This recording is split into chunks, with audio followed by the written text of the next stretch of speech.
On this episode, we talk about personal letters and flipping houses.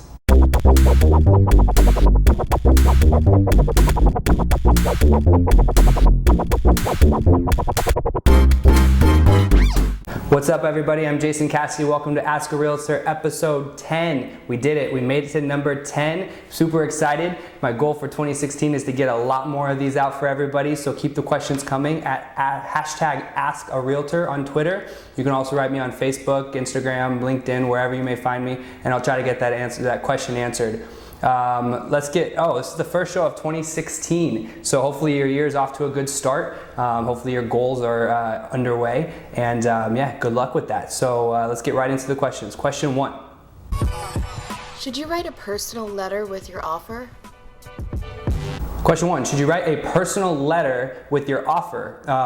I think it's a great idea, especially if you're in a competitive offer situation like we're seeing a lot now, multiple offers and whatnot. It's always good to do something that's going to make you stand out above maybe another buyer. In fact, when I'm walking buyers through the house, I try to mentally kind of take note of things that are in the house. So if there's a lot of golf memorabilia or a golfer, when you're writing a letter, don't lie, but if you're a golfer too, you kind of point that out.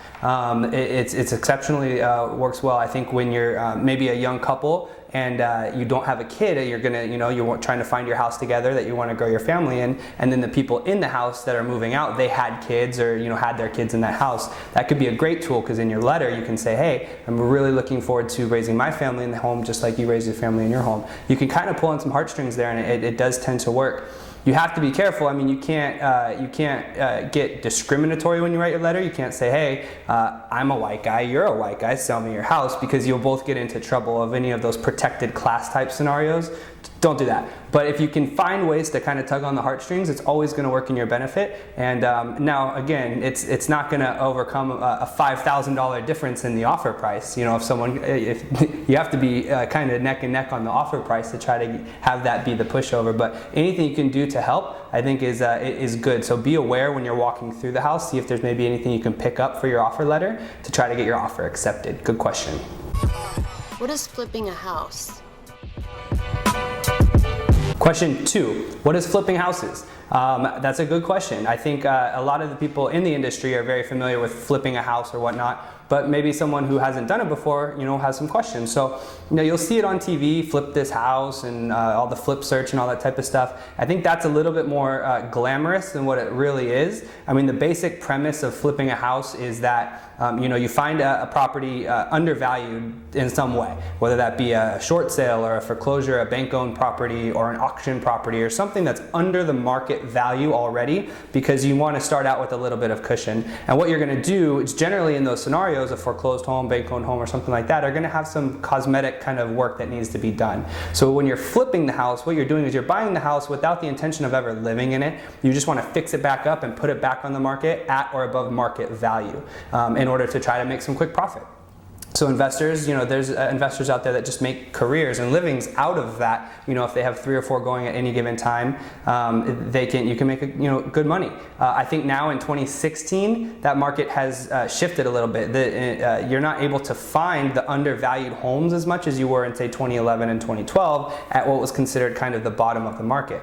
Back in those days, there were short sales and foreclosures and auctions going on all the time, and nowadays that's not necessarily the case. We're in kind of more of a seller's market, so prices are already higher, even on homes that aren't, that need work done to them. So the margins are a little bit smaller now in 2016 than they were in the past, but it is still possible to find good deals.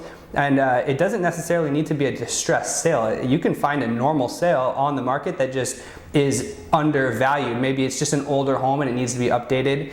Maybe the agent is an out-of-area agent and they're just not privy to what the market is and they underpriced the home. You could potentially flip homes that way too. It's just fewer and far between. So for the most part, when you're flipping homes, especially if it's just, you, husband-wife team, or just a single person, not like a, big-time investor, it's important to think of your hold time. That's kind of the key to the entire thing.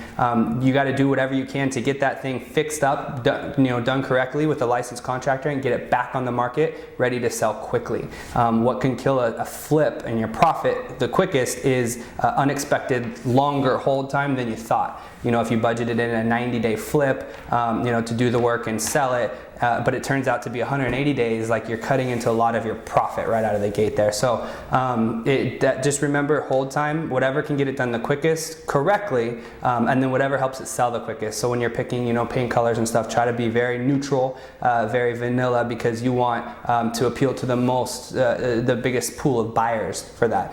You don't want to alienate anybody who would have bought, but maybe they didn't like the color red that you picked on the wall. Don't do that. Just pick a neutral color to try to appeal to as many buyers as possible, and you could potentially flip a house. So yeah, good question.